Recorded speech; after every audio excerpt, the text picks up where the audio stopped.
Hello friends, तो कैसे हैं आप लोग। मूवी की शुरुआत में हमें आइरिस नाम की एक लेडी को दिखाया जाता है जो बहुत ही ज़्यादा दुखी थी। और अभी कुछ टाइम पहले उसके बेटे की मौत हुई थी, जिससे उसे लगने लग गया था कि उसकी ज़िंदगी शायद रुक सी गई है। और वो उसके दिमाग में अजीबोगरीब से ख्यालात आने लगे थे। फिर एक अंधेरी रात में जब सब सो रहे होते हैं तो वो एक छोटा सा चाकू लेकर अपने घर से निकल जाती है। और सुबह होने पर वो उन पहाड़ों के पास पहुंच जाती है जहाँ पर उसके बेटे को दफनाया गया था। फिर अपने बेटे से कुछ इमोशनल बातें करते हुए कहती है कि वो अपनी लाइफ से बोर हो गई है, वो अपनी लाइफ से खुश नहीं है। फिर ऐसे चलते चलते वो पहाड़ी के किनारे पर आ जाती है, जहाँ पर वो जंप करने ही वाली होती है कि यहाँ पर एक आदमी आ जाता है। वो समझ गया था कि आयरस अपने आप को ख़त्म करना चाहती है, और उसको बचाने और उसके माइंड को चेंज करने के लिए वो इससे बातें करनी शुरू कर देता है। उसे बताता है कि मेरा नाम रिचर्ड है। वो इसे कहता है कि मैं तुम्हें रोकूंगा नहीं, बस मरने से पहले मैं दो चार बातें करना चाहता हूँ। वो उसे एक लड़के की कहानी सुनाता है जो बहुत ही ज़्यादा जिंदा दिल था, और उसे कार्स वगैरह का बहुत ज़्यादा शौक था, जो किसी भी जवान लड़के की ज़िंदगी में एक्साइटमेंट ला सकता है। लेकिन फिर एक दिन वो अपनी फ्रेंड के साथ जा रहा था तो उसकी कार का एक्सीडेंट हो गया। वो तो बच गया, लेकिन उसकी फ्रेंड मारी जाती है, और इस सदमे ने उसको कई महीनों तक जकड़े रखा। लेकिन जब वो इससे बाहर आया तो उसने रियलाइज़ किया कि उसकी फैमिली उससे कितना प्यार करती है और उसके ठीक होने का इंतज़ार कर रही थी। उसे एहसास हुआ कि वो अपनी लाइफ को रोक कर कितना गलत कर रहा था। आयरस से कहता है कि उसकी कहानी का मकसद बस इतना बताना था कि कोई भी मरना नहीं चाहता, बस कुछ कमज़ोर लम्हे हमें यहाँ तक ले आते हैं। अब तुम चाहो तो मर सकती हो, मैं जा रहा हूँ। ये कहने के बाद वो चला गया, लेकिन इसकी बातें आयरस पर असर कर गई थी और इसने भी मरने का इरादा छोड़ दिया था। और वो अपनी गाड़ी की तरफ मुड़ गई। यहाँ पर उसने देखा कि रिचर्ड ने उसके गाड़ी के साथ बिल्कुल अपनी गाड़ी को पार्क किया हुआ था, जिसकी वजह से वो अपनी गाड़ी का दरवाज़ा भी नहीं खोल पाई। रिचर्ड अपनी गाड़ी से एक अम्ब्रेला लेते हुए उसके पास आया। वो इसे कहता है कि मैं तुम्हारी मदद करता हूँ। दरवाज़ा खोलने से पहले आयरिस को ये बात बहुत अजीब लगी कि वो इतनी धूप में भी अम्ब्रेला लेकर क्यों आया था।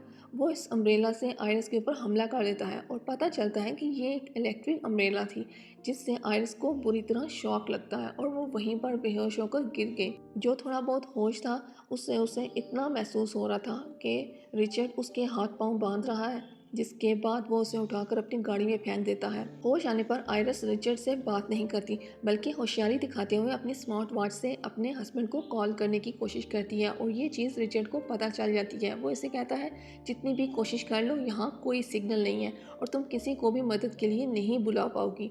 तभी उसके दिमाग में एक दूसरा आइडिया आता है। उसने रात को अपने पॉकेट में एक नाइफ रखी थी। वो चुपके से उसे निकालकर अपने हाथों की टाई को काटने की कोशिश करती है, और इस दौरान वो रिचर्ड को कंफ्यूज करती है, और इस दौरान वो रिचर्ड को बातों में लगा के रखती है।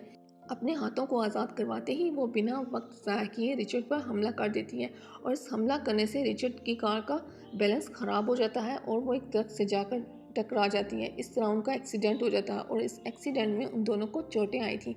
यहाँ पे भी रिचर्ड से बचना चाहती थी। वो होता है, आयरिस एक तीसरी मरतबा इसके ऊपर हमला कर जिसकी वजह से ये दोनों ही गाड़ी से झटके से बाहर निकल आती हैं।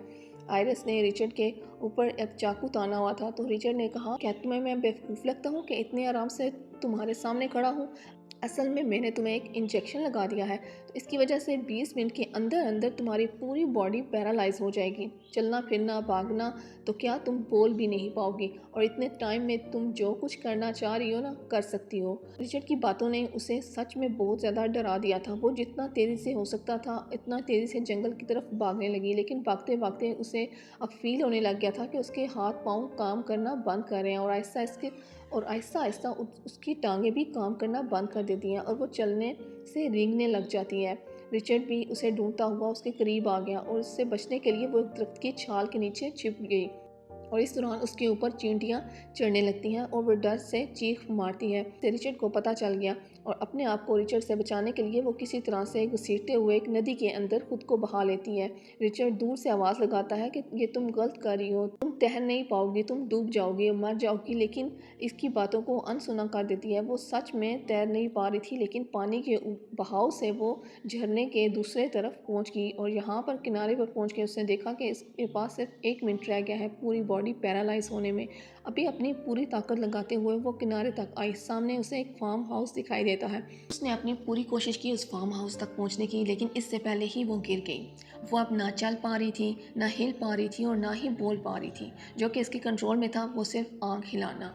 काफ़ी देर यहाँ पड़े रहने के बाद एक बूढ़ा आदमी आता है जो यहाँ इस फार्म हाउस में काम कर रहा था। वो इसे नोटिस कर लेता है। वो इससे पूछता है तुम्हें क्या हुआ, लेकिन इसे छोटे छोटे सवाल करता है, जिस तरह के क्या तुम मुझे सुन पा रही हो, क्या तुम मुश्किल में हो, क्या तुम्हें मदद की ज़रूरत है। आयरिस इन सवालों के जवाब देने के लिए अपनी आंखों का इस्तेमाल करती है। हाँ बोलने के लिए वो एक मरतबा आंख चिपकाती है और ना बोलने के लिए 2 मरतबा। इस तरह इसकी बातें समझते हुए ओल्ड मैन इसकी मदद को तैयार हो जाता है और इसे एक ट्रॉली में डालकर अपने घर ले जाता है। अभी वो घर में पहुंचे ही थे कि अचानक घर का दरवाज़ा बजने लगता है। जो कि आयरिस समझ गई थी कि ये रिचर्ड ही होगा।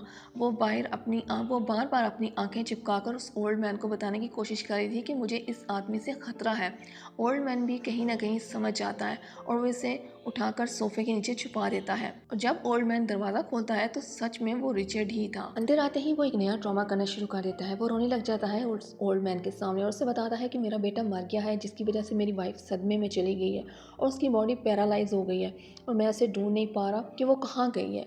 ओल्ड मैन पहले तो उसकी बातों में नहीं आया। फिर वो उसे कहता है कि तुम अपनी वाइफ को कॉल करके देख लो। तो रिचर्ड झूठ बोल देता है कि मेरा फ़ोन तो रास्ते में गिर गया। इसके झूठे मूठे आंसू देखकर ओल्ड मैन कहीं ना कहीं इसकी बातों में आने ही वाला था, लेकिन तब ही इसकी पॉकेट से इसका फ़ोन बच जाता है और यूं ओल्ड मैन उसका झूठ पकड़ लेता है। तो अब रिचर्ड भी अपना असली चेहरा उसको दिखाता है। ओल्ड मैन से कहता है कि ठीक है, अगर तुमने मुझे पहचान ही लिया है तो सच सच बताओ, तुमने आयरिस को देखा है या नहीं। ओल्ड मैन उसको भगाने के लिए पुलिस को कॉल करने की धमकी देता है, लेकिन रिचर्ड इसके ऊपर हमला कर देता है।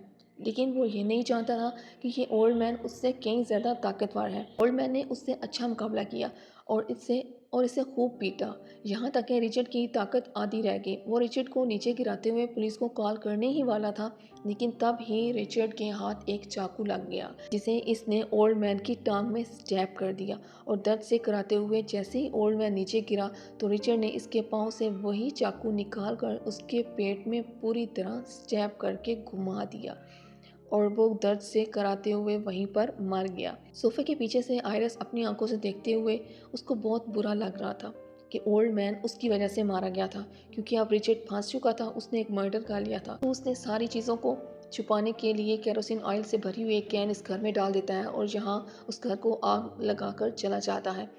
आयरिस अभी ज़िंदा थी, वो ज़िंदा जलना नहीं चाहती थी, इसलिए उसने बहुत ही मुश्किल से अपनी उंगली हिलाई और विंडो की ग्रिल में हाथ डालकर उसे खोलने और बंद करने लगी। बाहर से रिचर्ड ये सब नोटिस कर लेता है। वो देख लेता है कि अंदर कोई ना कोई ज़िंदा है। जो भी था वो उसके लिए ख़तरा हो सकता था। फिर वो जाकर अंदर देखता है तो वो आयरिस ही थी। रिचर्ड उसे उठाकर एक ट्रक में लाकर बिठा देता है। ये ट्रक ओल्ड मैन का ही था और क्योंकि वो अपनी कार से काफ़ी दूर छोड़ आए थे तो यहाँ से जाने के लिए ये लोग ट्रक का ही इस्तेमाल कर रहे थे।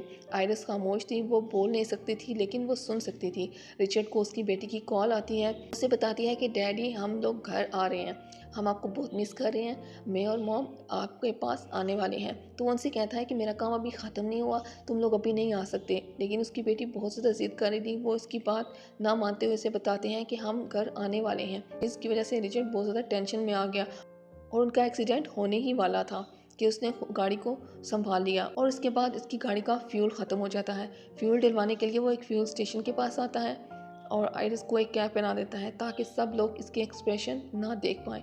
यहाँ पर आयरिस अपने हाथों का पूरा जोर लगाते हुए उस सीट बेल्ट को खोलने की कोशिश करती है, लेकिन बॉडी के पैरालाइज होने की वजह से इसके हाथ जितने हिल पा रहे थे वो उतनी ज़्यादा कोशिश कर रही थी। जहाँ पर वो एक बच्चे को देखती है जिसे देखकर उसे अपनी बेटी की याद आ जाती है और वो इमोशनल हो जाती है। ये बच्चा भी उसे देख लेता है और उसको लगता है कि वाकई इनको कोई परेशानी है, शायद ये किसी मुसीबत में है। फिर उसकी माँ उसे आकर वहाँ से ले जाती है और यूँ वो भी पहचान गई थी कि यहाँ पर आयरिस के साथ कुछ ना कुछ तो गड़बड़ है, इसलिए इसने पीछे से पुलिस को कॉल कर दी और इस गाड़ी का नंबर भी इन्हें बता दिया। अब वो अपनी कार को वापस घर की तरफ लेकर जाना चाहता था। यहाँ पर पुलिस ऑफिसर की गाड़ी ने उसको रोक लिया। वो यहाँ पर पुलिस ऑफिसर आकर उसकी गाड़ी को रोक लेता है और वो उससे बताता है कि इसकी गाड़ी की कंप्लेन आई है। तो रिचर्ड बड़े कॉन्फिडेंस से कहता है कि नहीं, आपको शायद कोई गलतफहमी हुई है, यहाँ पर तो सब नॉर्मल है, मैं अपनी वाइफ के साथ ट्रिप पर जा रहा हूँ। तो ऑफिसर कहता है ठीक है, मैं आपकी वाइफ से बात कर सकता हूँ। आइरिस की शक्ल देखकर तो कोई बच्चा भी पहचान सकता था कि उसके साथ कोई ना कोई गड़बड़ है। तो ऑफिसर रिचर्ड से कहता है तो रिचर्ड ऑफिसर से कहता है कि वो तो बस ड्रंक है, इसलिए वो ऐसी हरकतें कर रही है। और उनकी बातों के दौरान आइरिस किसी तरह उस विंडो को नीचे करने में कामयाब हो जाती है। वो ऑफिसर देखते हुए इसके पास आता है तो अपनी बॉडी की पूरी ताकत लगाकर हल्की सी आवाज़ में ये कहने में कामयाब हो जाती है कि हेल्प मी। यहाँ पर सारी कहानी पलट जाती है और उस ऑफिसर को वो इंजेक्शन भी मिल जाते हैं जिससे रिचर्ड आइरिस को पैरालाइज कर रहा था। और ऐसे में उसको समझ आ जाता है कि रिचर्ड का काम ख़त्म होने वाला है। इससे पहले कि वो पुलिस ऑफिसर रिचर्ड को पकड़ ले, तो रिचर्ड अपने आप को बचाने के लिए उस पुलिस ऑफिसर को मार देता है एक लोहे की रॉड से, और एक ही बार में उसका काम तमाम कर देता है। जिसके बाद वो उस पुलिस ऑफिसर को उठाकर उसकी ही कार में डाल देता है और पहले की तरह उसकी कार को जला देता है ताकि सारे सबूत मिट जाएं। अब आइरिस बिल्कुल हेल्पलेस हो चुकी थी, मदद की सारी उम्मीदें उसने छोड़ दी थी। जो भी करना था अब उसे खुद करना था। पैरालाइजिंग का इफेक्ट अभी बॉडी से कम होता जा रहा था और उसके अंदर बोलने की भी ताकत आ गई। फिर वो रिचर्ड से बातें करना शुरू कर देती है और जानबूझकर इसे इमोशनल करने की कोशिश कर रही थी, क्योंकि वो जान गई थी कि रिचर्ड की एक बेटी भी है। लेकिन जो इंसान किसी को मार दे या किडनैप कर सकता हो वो कैसे इमोशनल हो सकता है। जब रिचर्ड इसकी इमोशनल बातों में नहीं आया तो आइरिस ने वो इंजेक्शन उठा लिया और अपने आप को बचाने के लिए वो रिचर्ड की टांग में स्टैब कर दिया। लेकिन इसकी टांग में इंजेक्शन को इंजेक्ट नहीं कर पाई, मेडिसिन रिचर्ड के अंदर गई ही नहीं। रिचर्ड हंसने लगा और इसने कहा बेचारी कितनी कमज़ोर हो ना तुम, मेरा कुछ नहीं बिगाड़ सकती। अच्छा, मैंने प्लान चेंज कर दिया है, पहले मैं तुम्हें अपने घर ले जाकर मारने वाला था, लेकिन वहाँ तो मेरी फैमिली आ रही है। अब मैंने सोचा कि मैं तुम्हें नदी के किनारे ले जाकर मार दूंगा।